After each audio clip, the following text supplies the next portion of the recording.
네, 글로벌 국가통계 비교 사이트 넘베오에 따르면요. 서울 도심 아파트값 순위가 2016년에는 14위, 2018년에는 7위, 그리고 오늘은 또 올해는 3위까지도 훌쩍 뛰어넘었다고 합니다.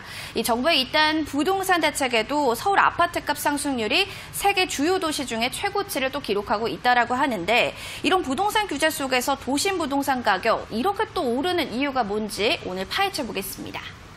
네, 사실 최근에 부동산 규제 때문에 많은 분들이 걱정들 많이 하고 계시고 또 하나의 어떤 그 고민거리로 다가오는 것 같습니다. 사실 부동산 규제는 우리나라뿐만 아니라 선진국이나 다른 나라에서도 더 심한 규제가 많습니다, 사실은.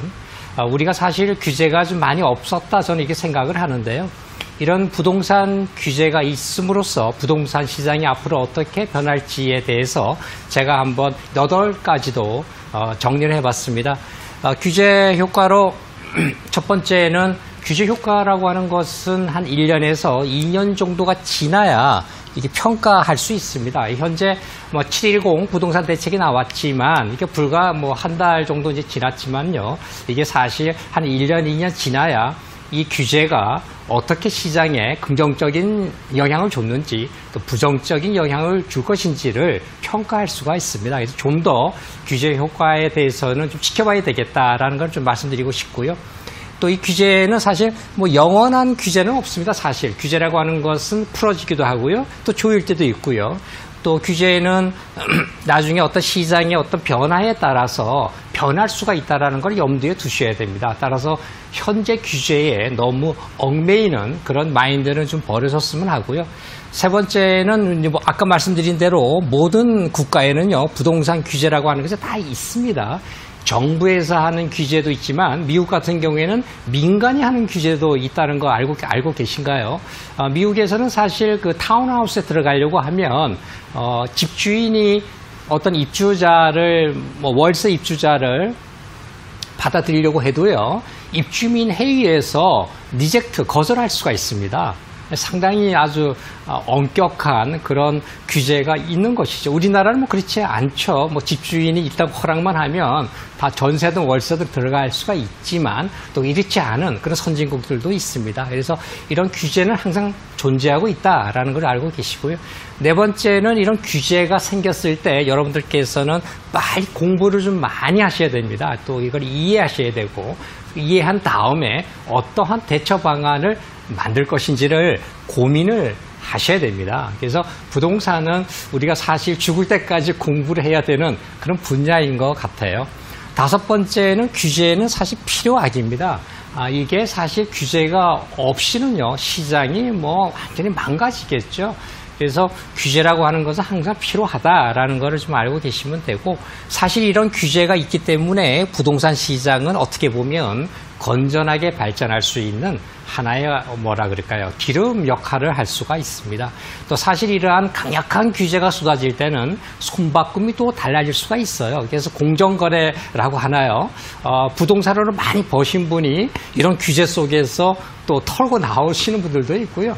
부동산에서 그동안 소외됐던 분들도 어떠한 규제로 인해서 본인이 더 선점할 수 있는 이런 또 아주 규제라고 하는 것은 손바꿈이 일어날 수가 있다는 것도 염두에 두고 규제가 모든 사람들한테 부정적인 영향만 주지 않는다는 것이죠. 누군가한테는 긍정적인 영향을 준다는 것입니다. 그래서 긍정적인 영향을 받을 수 있는 분들은 그 기회를 잘 노려서 포착을 해서 대응하는 것이 부동산 관리, 부동산 투자를 잘하는 법이다 이렇게 정리할 수가 있습니다. 일곱 번째는 시대를 막론하고 부동산에 대한 어떤 투자 기회는 항상 존재하고 있다는 것이죠. 너무 서두를 필요가 없습니다. 여러분이 부동산을 사러 갔을 때 중개업 사장님께서 내일까지 결정하시라 이렇게 재촉하는 경우도 많이 있고 또 본인도 빨리 결정을 내려야 된다고 생각합니다만 그렇지 않습니다. 조선시대에도 부동산 투자할 수 있는 기회가 있었고요. 또 우리 6.25 전쟁 시대에도 그 전쟁 난리통에서도 부동산을 투자할 수 있는 기회가 있고요. 현대사회에 왔어도 마찬가지고 작년 그렇고 올해도 그렇고 내년에도 역시 또 다른 부동산 투자 기회가 존재할 겁니다. 그래서 부동산 투자는 항상 여유를 갖고 시간을 두고 고민하고 연구해 보시라 이렇게 말씀드리고 싶고 조언 드리고 싶습니다. 마지막으로 부동산은 10년 이상 장기적인 관점에서 접근하셔야 됩니다. 부동산을 1년, 2년, 3년, 5년을 내다보고 투자하시는 게 아니라 적어도 20년, 30년. 그래서 사실 부동산 투자에서 성공하신 분들 만나보면 대부분 다 20년 이상 정도 묻어두고 해서 성공하신 분들을 많이 만나게 되는데요. 뭐 주식도 마찬가지지만 부동산 투자는 특히나 장기적인 관점에서 꼭 봐주시라 하는 겁니다.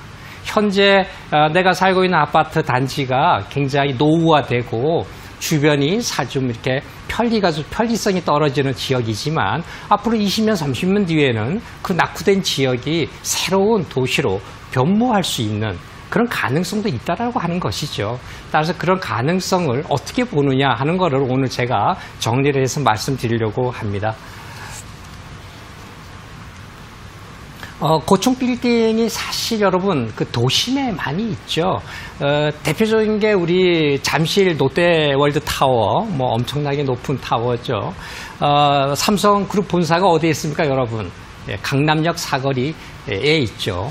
타워팰리스가 굉장히 큰 주상 복합 아파트죠. 이게 어디에 있습니까? 물론 강남에 있다는 건 다들 알고 계시지만 이 세 가지의 공통점 하나가 있는데요. 그 공통점이 뭘까요, 여러분? 상업 지역이 있다라고 하는 것입니다, 여러분. 이 타워팰리스가 주상 복합 아파트이기 때문에 상업 지역에 지을 수 있는 유일한 아파트입니다. 여러분 아시다시피 일반 주거 지역에 이런 거를 지을 수가 없죠. 항상 상업 지역에 빌딩을 짓거나 초고층 이런 타워팰리스와 같은 주상 복합 건물을 짓거나 주거용 오피스텔을 지을 수 있는 겁니다. 이렇게 도심에 왜 빌딩들을 지을까요? 자꾸 많은 기업들이. 여러분 많은 대기업들이 또 우리 국가기관들이 지방으로 분산 이전을 합니다. 지방의 어떤 발전과 균형 발전을 위해서 이제 분산을 하는데 왜 유독 이런 상업용 빌딩들은 왜 서울 도심에만 고집을 할까요? 이렇게 높은 빌딩을 말입니다. 부천이나 안양이나 뭐 이런 천안이나 이런 데 탁탁 지어두면 지역 균형 발전을 위해서 얼마나 좋겠습니까, 여러분? 그러나 이렇게 대형 빌딩을 안양이나 광명이나 경기도 주변에 지을 수가 없다라고 하는 것이죠.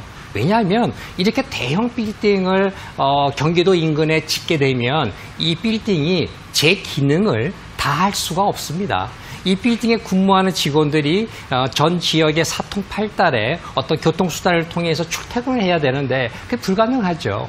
또 상업지역에 이런 거를 지어야 여기에 근무하는 많은 직원분들이 수만 명의 직원분들이 주변에 식당이라든가 약국이라든가 병원이라든가 또 어떤 금융기관을 수시로 이용할 수 있는 어떤 편리성이 있다라고 하는 것입니다.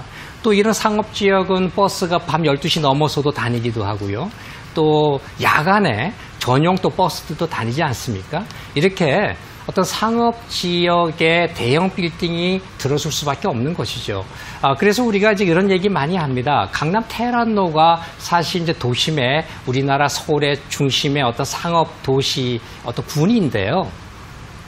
뭐 강남 불패 맞는 얘기인 것 같습니다. 서울 불패 물론 이제 비서울하고 볼 때 서울 불패가 맞는 것 같고요. 도심 불패를 제가 좀 말씀드리고 싶은데 자꾸 외국 얘기해서 죄송합니다만 미국의 맨해튼은요 지난 200년간 한 번도 뭐 지금까지 이렇게 떨어진 적은 몇 번 있었습니다. 뭐 미국의 어떤 대공황이 오거나 또 금융 위기가 왔을 때 물론 폭락을 했었죠. 그러나 지금 현재 맨해튼의 어떤 빌딩 값은요 상상을 초월할 정도로 올라가고 있습니다. 제가 볼 때는 앞으로 더 오를 것이죠. 만약에 맨해튼의 많은 빌딩 그런 빌딩들이 가격이 떨어지기 위해서는 어떤 조건이 돼야 되는지 아십니까? 맨해튼보다 더 큰 도시가 옆에 세워질 때 맨해튼 가격은 폭락할 겁니다. 그럴 가능성은 농후하지 않다라고 하는 것이죠. 테헤란로에 있는 수많은 빌딩 숲을 대체할 수 있는 더 큰 빌딩 숲이 테헤란로 근방에 세워진다면 아마 테헤란로는 그때는 죽을 겁니다. 이처럼 내가 살고 있는 부동산이 내가 살고 있는 동네보다 더 큰 동네가 옆에 생긴다면 상당한 부담으로 내가 살고 있는 어떤 지역이 조금 관심을 덜 받을 수가 있고 가격 상승에 있어서 힘이 떨어질 수가 있다라고 하는 것이죠. 그래서 이 도심의 이 불패라고 하는 것이 정확하시죠. 이 어떤 기반 시설이 완벽하게 준비가 되어 있는 이런 곳의 어떤 부동산 가격이 사실 불패다 이렇게 말씀드릴 수가 있습니다. 서울로 따지면 상기 신도시가 뭐 5군데가 지금 되고 있는데 저한테 많이 물어봅니다. 상기 신도시 아파트 사고 싶은데 어디 지역에 사고 싶냐 이렇게 저한테 물어보시는데 제가 답을 드리면 반경 10km 이내가 제일 좋습니다. 서울역을 중심으로 해서 반경 10km 이내에 있는 거를 사야 되는데 사실 없지 않습니까? 예, 상기 신도시가 지금 어디 있는가 하면 20km 이내에 몇 개 좀 들어와 있는데요. 고향에 있는 창릉에 있는 신도시 하나과 이거 신도시는 아닙니다만 이제 7천 가구가 들어서는 과천이라든가 뭐 부천 대장 지역의 2만 가구 쪽 이 정도 아마 제가 좀 관심을 갖고 싶은데요. 여기서 넘버원을 찍는다면 저는 그래도 직장인 인구가 가장 많은 과천 쪽을 넘버원으로 일단 저 추천드리고 싶고요.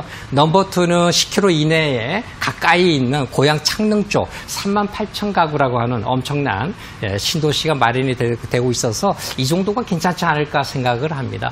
뭐 일본도 그렇지만 사실 일본도 뭐 이 사이타마시도 사실 동경하고요. 불과 20km, 30km 범위 내지만 폭락을 면치 못했죠. 그래서 이런 관점을 항상 염두에 두시고 또 우리나라의 앞으로 인구수가 굉장히 줄어듭니다. 2100년이 되면 지금 인구보다 절반으로 떨어진다고 하는데요.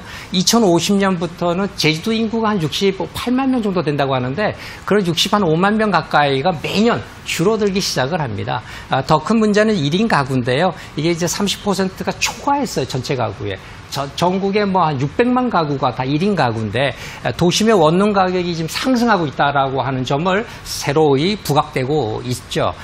사실 용산이라든가 강남 쪽에 있는 오피스텔의 월세 가격이 가장 높은 이유도 서울의 중심부입니다. 용산이라고 하는 것은 서울의 중심이고요. 강남은 아시다시피 100몇 명 이상이 되는 직장인들이 모여있는 아주 대규모 지역이라서 가장 비싼데 홍콩 도심의 원베드룸이 한 13억 정도 합니다. 그래서 이야 이렇게 비싸냐 그랬는데 드디어 우리 대한민국도 강남권의 원룸이 10억이 넘는 이런 원룸들이 생기고 있습니다. 삼성 힐스테이트 2차가 43제곱미터가 14억에 거래됐었고요. 작년에 잠실 리센스가 27제곱미터 작은 원룸형이 9억이 넘는 이런 이제 시대가 됐죠. 그만큼 이제 우리나라도 이제 도심 속에 있는 주거용 부동산에 대한 어떤 가치가 상당히 많이 오를 것이다 보고 있는데 더군다나 전국의 오피스텔 분양 물량이 불과 3년 전에 9만 개에서 이제 4만 7천 개로 작년에 크게 반토막이 났어요.